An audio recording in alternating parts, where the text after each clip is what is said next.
Dear viewers, मैं हूं आपकी होस्ट मधु और स्वागत है आपका मेरे चैनल ट्विंस मामा में। इस चैनल में मैं प्रेगनेंसी, पेरेंटिंग, ट्विन मोमेंट्स और फिटनेस फॉर मॉम्स से रिलेटेड कई वीडियोस ऑलरेडी अपलोड कर चुकी हूं। अगर आप मेरे नए व्यूअर हैं, उन वीडियोस को चेक कीजिए। आपकी प्रेगनेंसी और पेरेंटिंग के सफर में ये वीडियोस आपकी काफी मदद करने वाले हैं।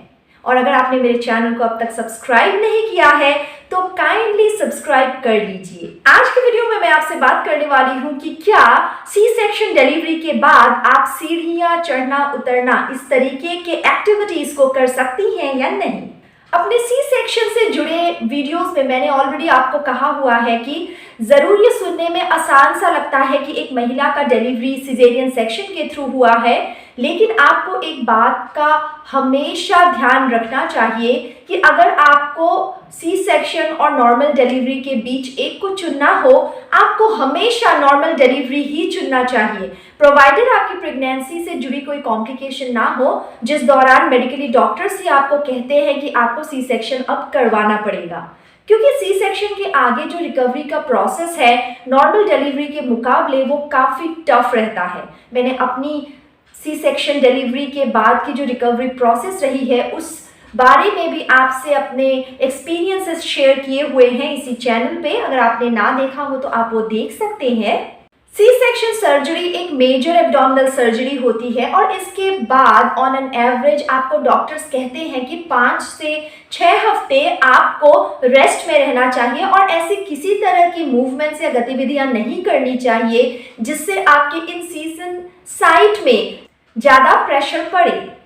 और आपको ये भी कहा जाता है कि अपने बेबी के अलावा एट द मैक्स आपके बेबी के वेट से ज़्यादा आपको कुछ नहीं उठाना चाहिए। भारी चीज़ों को उठाने से भी इसके आगे आपको मना किया जाता है। सिजेरियन सेक्शन डिलीवरी के आगे एटलीस्ट 2 से 3 हफ्तों के लिए तो डॉक्टर आपको मना ही करते हैं फॉर स्टेयर क्लाइंबिंग, क्योंकि इस दौरान इंसिशंस अच्छे से हील नहीं हुए होते हैं और चांस होता है कि रिस्क होता है उनके ओपन अप होने का, या फिर इन्फेक्शन इन द इंसिशनल साइट भी एक बहुत कॉमन ऑकरेंस होता है। तो इस दौरान इस crucial phase of recovering after C section delivery अगर आपको एक एब्सोल्यूट नेसेसिटी ना हो फिर आपको सीढ़ियाँ नहीं चढ़नी चाहिए।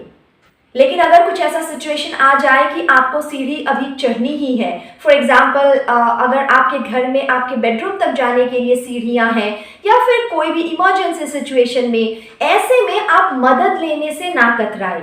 मदद से मेरा मतलब है किसी दूसरे ह्यूमन बीइंग से, चाहे वो आपका पार्टनर हो, कोई आपकी मेड हो, आपकी मॉम या सासू मॉम हो, किसी से भी आप मदद लें। उनके हेल्प से धीरे धीरे करके सीढ़ियाँ चढ़े और जब आप सीढ़ियाँ चढ़ रही हो अच्छे से देखकर चढ़े कि सीढ़ी आपकी मिस ना हो। खासकर उतरते हुए ये बहुत बड़ा टेंशन रहता है कि सीढ़ी मिस हो जाती है और ऐसे में आपके ट्रिपिंग ऑफ या गिरने के भी चांसेस होते हैं और हो सकता है अभी अभी जो रीसेंट सर्जरी हुई है उस जगह पे आपको फिर से कोई इंजरी हो जाए, तो हीलिंग की प्रोसेस मानिए लेट हो जाती है इस पूरे प्रोसीजर में।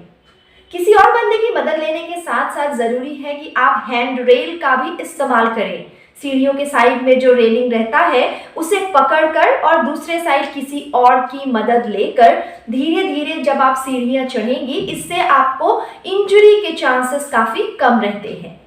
और इस पोस्टमार्टम पीरियड में आप काफ़ी वीक भी महसूस करती हैं क्योंकि डिलीवरी के आगे आपकी काफ़ी ब्लीडिंग भी होती है, तो हो सकता है इस दौरान डिजीनेस या लाइट हेडेडनेस जिसे चक्कर आना कहते हैं, ये भी आपको हो सकता है। सीढ़ियाँ चढ़ते वक्त अगर आपको चक्कर आ जाए और आप गिर जाए तो इससे आपके लिए काफ़ी परेशानियां आ सकती हैं। और जैसा कि मैंने ऑलरेडी कहा है, सीढ़ियाँ बस तभी चढ़ें जब आपको लगे कि ये आपके लिए एक एब्सोल्यूट नेसेसिटी है।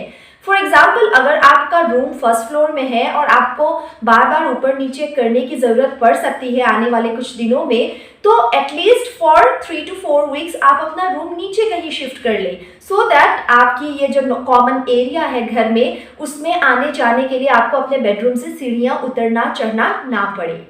और किसी वजह से अगर आप फिसल गई या गिर गई और आपको लगता है कि आपको किसी तरीके का चोट नहीं भी आया है, फिर भी आपको अपने डॉक्टर से बात करनी चाहिए to rule out any kind of internal injury related to the area near your C section incision site. एक और फैक्टर एसोसिएटेड होता है खासकर सीढ़ियाँ चढ़ने के साथ। मतलब जब भी हम नॉर्मली सीढ़ियाँ भी चढ़ते हैं हम थक जाते हैं, और एक मेजर एब्डोमिनल सर्जरी के बाद जब एक महिला घर जाती है आफ्टर सिजेरियन सेक्शन, वो ऑलरेडी थकी हुई होती है, साथ में उनका नींद भी पूरा नहीं हुआ होता है because of a new baby in the house. So ये सारे फैक्टर्स उनके एग्जर्शन लेवल्स को भी काफ़ी बढ़ा सकते हैं अगर वो रेगुलरली ये जो स्टेयर क्लाइंबिंग एंड डिसेंडिंग का काम करना शुरू करें अपनी डे टू डे लाइफस्टाइल में। सो जब तक एक महिला खुद को इस काबिल महसूस नहीं करती कि उनमें उतनी एनर्जी है कि वो स्टेयर्स अप एंड डाउन करे, तब तक उनको खुद को फोर्स नहीं करना चाहिए इस पर्टिकुलर एक्टिविटी के लिए। So moral of the story is 5 से 6 हफ्तों तक जितना कम से कम आप यूज कर सके सीढ़ियाँ, उतना आपके लिए बेहतर है, आपके हीलिंग के प्रोसेस के लिए बेहतर है, और फर्दर किसी और तरीके की इंजरी ना हो इसके प्रिवेंशन के लिए भी बेहतर है कि आप अवॉइड करें, चाहे वो असेंडिंग स्टेयर्स हो या डिसेंडिंग स्टेयर्स। और एक बात छूट गई कि जब आप सीढ़ियाँ चढ़ रही हो, फॉर एग्जाम्पल धीरे धीरे ही चढ़ रही हो, उस दौरान कभी अपने बेबी को कैरी ना करें।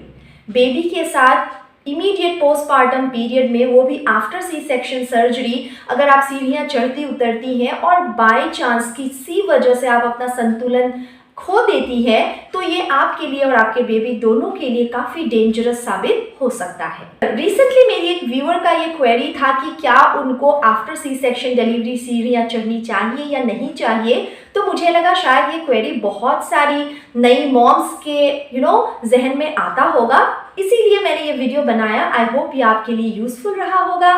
ऐसे ही प्रेगनेंसी, पेरेंटिंग, ट्विन मोमेंट्स और fitness for moms related videos मैं अपने चैनल में अपलोड करती रहती हूँ, उन्हें काइंडली देखिए, मेरे चैनल को सब्सक्राइब कीजिए and help me grow. Thank you so much, see you soon.